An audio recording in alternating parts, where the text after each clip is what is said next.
Alright guys, Dominic here for Kit Guru, and today's monitor may not be the newest kid on the block given it actually launched last year, but after a number of price cuts it is now offering a high refresh rate 4K IPS panel for just a smidge over £300. I'm of course talking about the ASUS ROG Strix XG27UCS, which also packs in a claimed 1 millisecond response time, HDMI 2.1 connectivity and adaptive sync support. In today's video then we're going to find out exactly how well it performs at this attractive price point.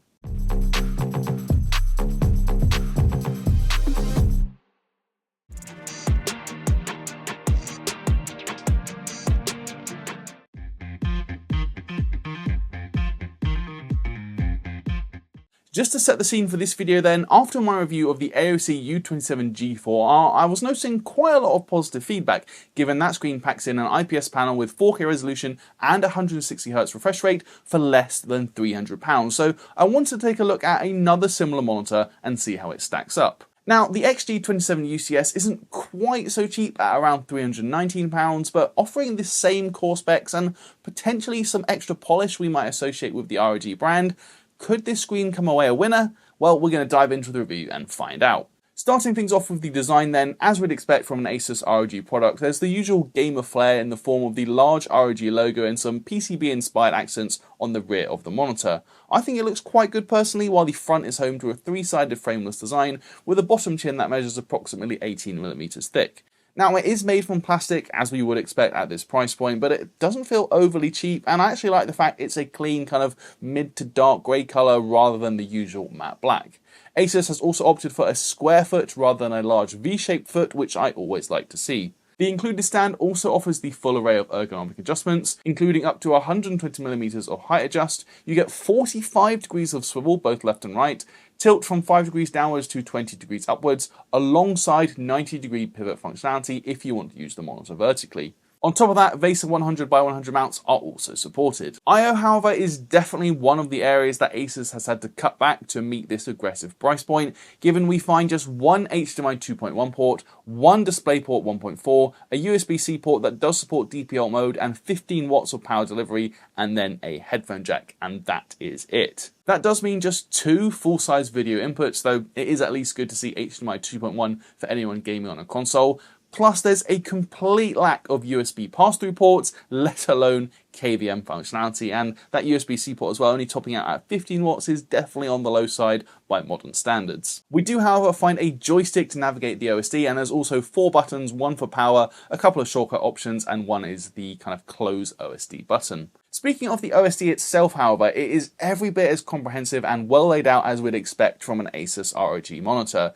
It's very quick and easy to navigate. It's packed with features like crosshairs, shadow boost and color space options, while I also like the ability to map 2 settings to the shortcut buttons if you want to adjust something like brightness or overdrive on the fly.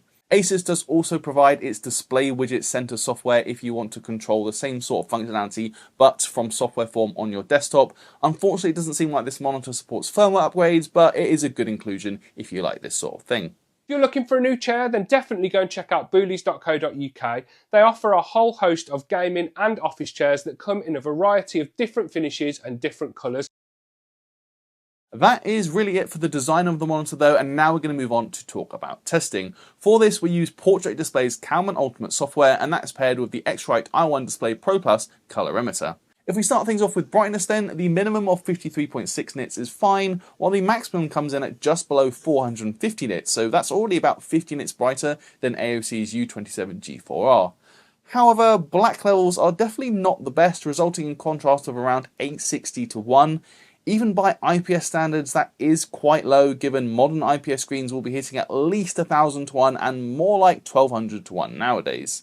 The gamut is pleasingly wide though, generally exceeding the sRGB space and offering 96.2% coverage for DCI-P3, 95.5% reporting for Adobe RGB, and then 72.4% for Rec 2020, which is not bad at all considering the price. I'm also pleased to say that ASUS has done a good job with the factory calibration. The colour balance is generally very accurate, averaging 6413K, with only the slightest warm tints, but nothing that was really visible to my eye. Gamma does get a little high towards the end of the curve, but is fine overall, averaging 2.269. All in all, that gives an average grayscale Delta E 2000 of just 1.32, which is a very good result indeed. Now, given the wide gamut on show, we do see a good amount of oversaturation relative to sRGB, though compared against the DCI-P3 space, the average Delta E2000 of just 1.37 is actually really good. The same also goes for our colour accuracy testing. The sRGB space shows the effects of the oversaturation and colours aren't particularly accurate, averaging a Delta E2000 of 3.77. Relative to the DCI-P3 space though, things are much improved with a new average Delta E of 1.62, which is really not bad at all for a £300 gaming monitor. Thankfully there is also an sRGB mode included, but technically there's actually two sRGB modes, which is a bit weird. You can actually enable one from within the game visual setting, or you can enable the sRGB space from within the color space setting. Now, I'm not sure why there are actually two options, and as I said, it is a bit confusing, but I actually found that using the game visual setting gives the most accurate results, clamping the gamut fairly well and keeping an accurate grayscale. Both the saturation and color accuracy average Delta E2000 results also hover between just 1.5 and 1.6, so that is a noticeable improvement over the default results and is well worth using if you want to reduce oversaturation and keep things accurate for sRGB content. Of course, for the best results, we also ran a full calibration, giving stellar accuracy across the board. Now, I can't imagine too many people will be calibrating a £300 gaming monitor, but it does at least go to show what this panel is capable of. Other things to mention as well include viewing angles, which are as solid as we'd expect from an IPS panel, with little colour shift as we switch back and forth from this wide angle. The same also goes for backlight bleed, with only just a small amount visible, again, which is typical of a budget LCD.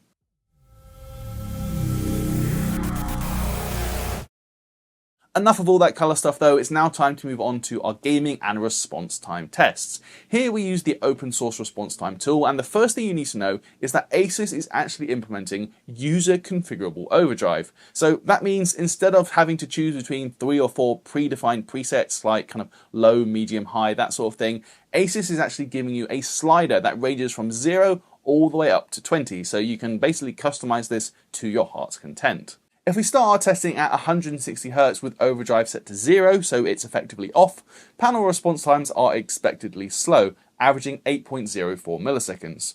The OD10 setting is actually the default option out of the box, and that speeds things up significantly, averaging 4.7 milliseconds, while there's only very small amounts of overshoot too, with an average error of just 3.77 RGB values. I also tried bumping up to the OD11 setting, so just one nudge faster, and that also improved response time to 4.23 milliseconds. It did also increase overshoot though, which is something I noticed during real world usage, given nearly a quarter of transitions exceeded their target by 10 or more RGB values. Just for fun, I also tried the OD20 mode, and as we'd expect, the overshoot is absolutely horrible, though it does show the range of speed on offer, given the average response time increased to 3.16 milliseconds. The good news though is that the OD10 mode works very well at any given refresh rate, as ASUS has implemented variable overdrive.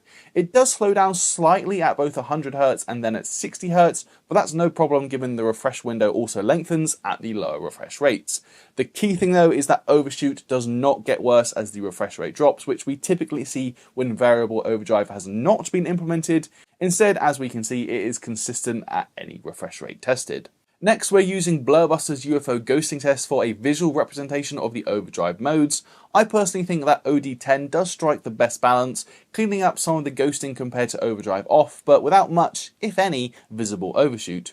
We've also compared the XG27UCS against the similarly priced AOC U27G4R and also the Iyama GCB3486WQ-SCP. The ASUS monitor, I think, comes out favourably. I wouldn't say there's a huge difference between the two IPS screens, but clarity is perhaps one step up for the ROG monitor.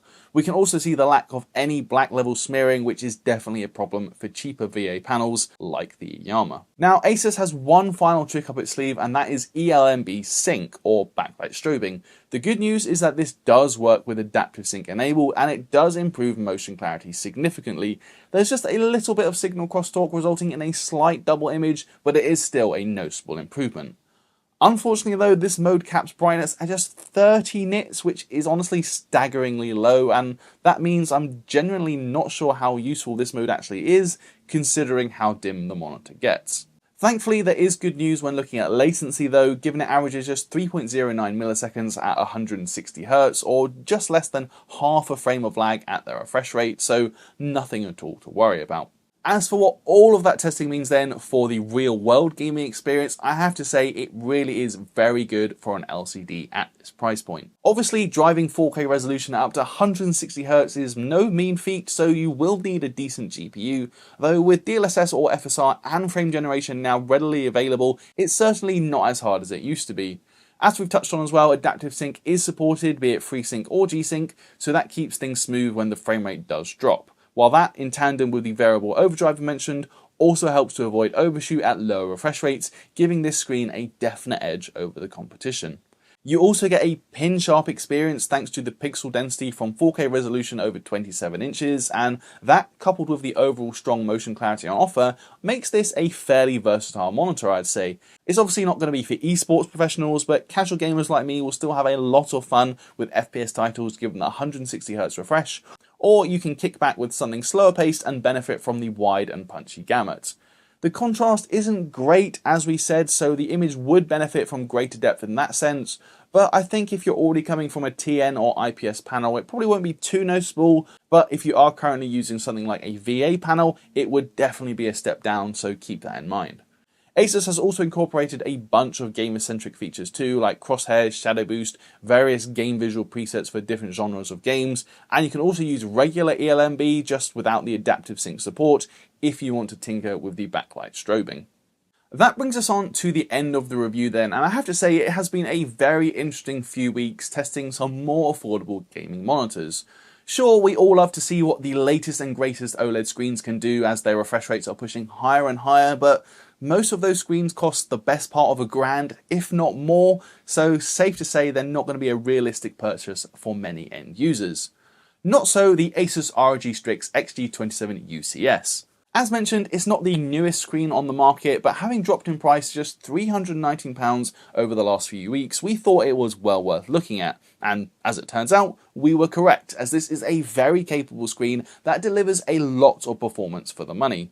Factory calibration is solid for one, with an accurate color balance and generally solid gamma. The native gamma is very wide too, with strong accuracy for the DCI P3 space, while ASUS also offers a good sRGB mode if you want to clamp the gamma to avoid oversaturation. Gaming performance is impressive too, thanks to the use of user configurable overdrive. Now, I did find that the OD10 setting delivered the best balance of speed while also minimizing overshoot, but I really think it's great to see that end users are free to tinker with this setting to their heart's content, as opposed to being offered just 3 or 4 predefined presets which aren't always optimally configured.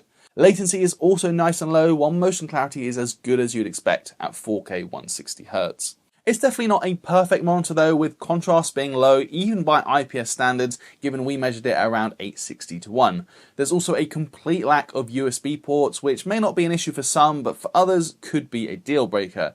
And then we also found with ELMB sync, while it is great it works with adaptive sync enabled, it also limits the brightness just 30 nits, which I think severely limits the real world utility of this mode. When you factor in the price though, currently listed for £319, I do think you can look past those shortcomings, and overall, the ASUS ROG Strix XG27UCS is well worth buying if you're in the market for a high refresh rate 4K LCD that won't break the bank. It primarily impresses with its strong response times and user configurable overdrive, plus that single HDMI 2.1 port makes it a great option if you're also gaming on console.